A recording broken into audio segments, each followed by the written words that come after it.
جو مومن لگاتار بیمار رہتا ہے اس کو بخش دیا جاتا ہے۔ غصہ شیطان سے اور شیطان آگ سے پیدا کیا گیا ہے۔ آگ پانی سے بجھتی ہے۔ جب بھی تم کو کوئی غصہ آئے تو وضو کر لیا کرو۔ افضل جہاد حق بات حاکم کے منہ پر کہنا ہے۔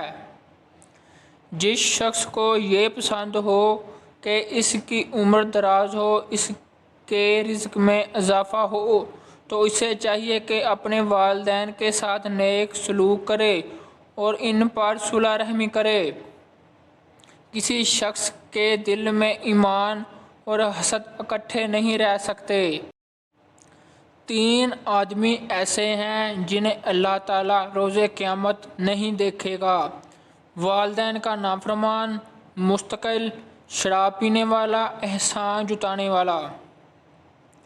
ایسی نعمت کسی کو نہیں ملی جو صبر سے بہتر بڑی ہو۔